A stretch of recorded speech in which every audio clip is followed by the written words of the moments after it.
Hi everyone, Sully here, and in this video we're looking at the reworked Raekor Barb for season 26. So the reworked Raekor is really strong now. It's gonna be a really strong push build and also really good speed farm build for farming Greater Rifts. So in this video I'm gonna show you the two strongest builds that currently are. So both for pushing high Greater Rifts and then also for speed farming Greater Rifts as well. So the new Raekor Barb is really good, but one of the big faults of the build is its squishiness. So there are a few things we need to do so we don't constantly die in this build. So in this video, we're going to talk about that, of course. Now, the basics of the build here is using the 6 spears of Raekor, and of course the 2 spears Average Law, and also the 300-foot spear. And this was, of course, reworked here for season 26. So if we look at the new 4-piece, we can see here that Fury's charge gained the fate of the rune and deals 1000% increased damage. This doesn't matter at all. For every 1% life you're missing, the damage of your anti-spear is increased by 2%. Now, almost every build in the entire game has some kind of damage reduction built into the 4-piece, but this build doesn't. And it's a pretty interesting playstyle. This missing percent life gives you more damage. This can be really fun to play with, but also really annoying if the build itself is really squishy. So we need to find a way to play around this. So having low health increases our damage, and the build has no survivability built into it by itself. We can also see here hitting enemies with charge or weapon throw increases damage of your next anti-spear by 5500% and causes it to release multiple spears from the target.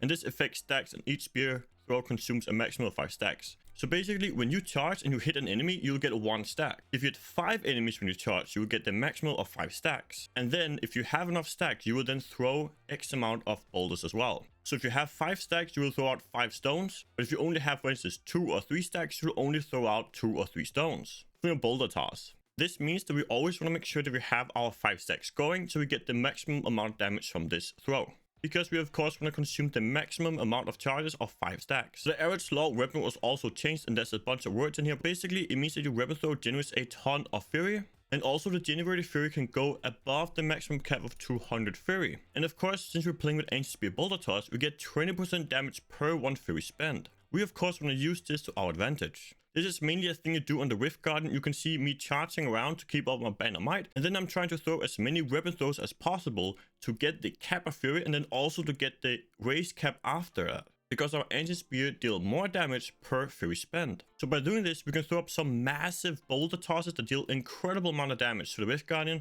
because we're using the weapon throw here. Now through the Rift, it is not a very important thing to do. It is mainly a Rift Guardian thing only. So for the rest of the Rift, don't use the weapon throw at all. If you have 1 or 2 targets, it can be decent, but the weapon throw is mainly for the Rift Guardian.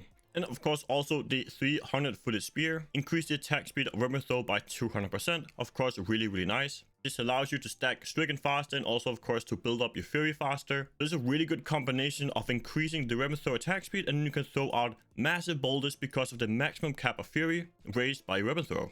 And as mentioned as before, with the 4-piece, we gain percent damage for every life percent missing as well. So we want to try and use this to our advantage. There's a few spells and passive items we can use in the game to get more damage, more toughness while below health, because we want the synergy as well from the 4-piece. So for instance, a passive like Relentless here, while below 35% life, all skills cost less fury, life of fury spent is doubled, and all damage taken is reduced by 50%.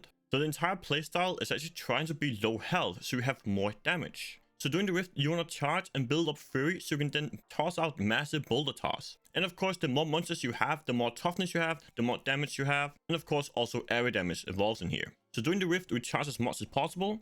And then on the Rift Guardian, we're only charging to keep our banner might up. And then we're using our weapon throw as our main source for getting fury and of course stacking stricken. But let's look at the gears, shall we? So the 6-piece and the weapons haven't been updated on the D3 planet, but I'm still going to show you anyway. Just remember the new bonuses and the new 6-piece that we talked about before. So in terms of the stats on the weapons, you want area damage, you want percent damage, and you want cooldown reduction. You basically want to try and stack as much area damage and cooldown reduction as possible with this build. And the same thing applies to the other weapon, percent damage, area damage, and cooldown reduction. For the wings, using compass rose and also band of might. Of course, on the band of might, make sure to have a high secondary. You want to have this at 80% if possible. I would say 78 or above. It's very important that you have a high secondary here.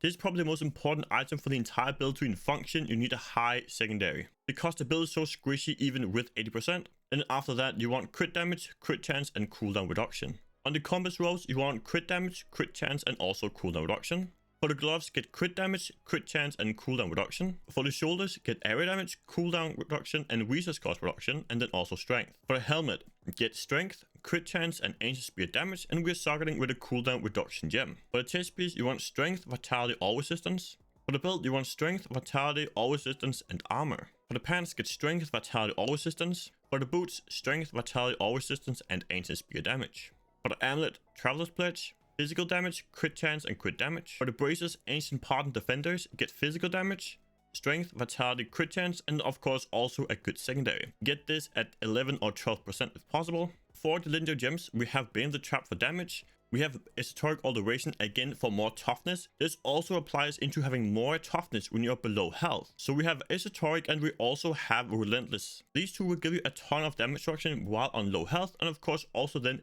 the 4-piece gives you a ton of damage while you're low health. So if you can, you want to try and be at low health while you're in the rift. This means it is actually not a good idea to press your potion because you want to be on low health. That is where you are more tanky and you do more damage.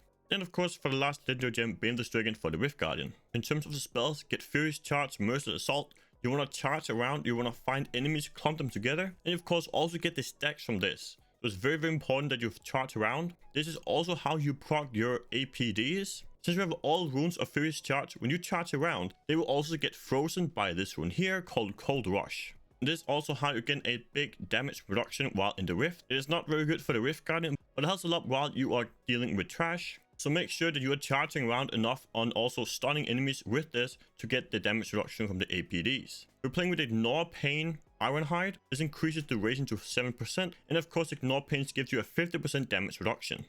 You need to use this spell between your Wrath. So this entire build is about having Wrath uptime, but you can't have full Wrath uptime. This means there is some downtime where you cannot have Wrath up, and you are very squishy in this point. That is why you have Ignore Pain with Ironhide here. You want to make sure you use that in between this downtime period between your Wrath, just so you don't get one shot by everything. For next build, we're using Battle Rage with Bloodshed. There's a massive damage increase when you crit. We're also playing with Wrath of the Berserker with Insanity. This is very crucial to have up as much as possible. This is also why we stack so much cooldown reduction. You basically deal 0 damage outside of this. And then Rapid Throw with Balanced Weapon to get more fury, and then of course we use this on the Rift Guardian to stack Stricken, and of course also to proc into the average law, which gives you more fury and above maximum fury cap. And an Ancient Spear Boulder Toss. You want to try and use as many Boulder Toss in the Rift as you can.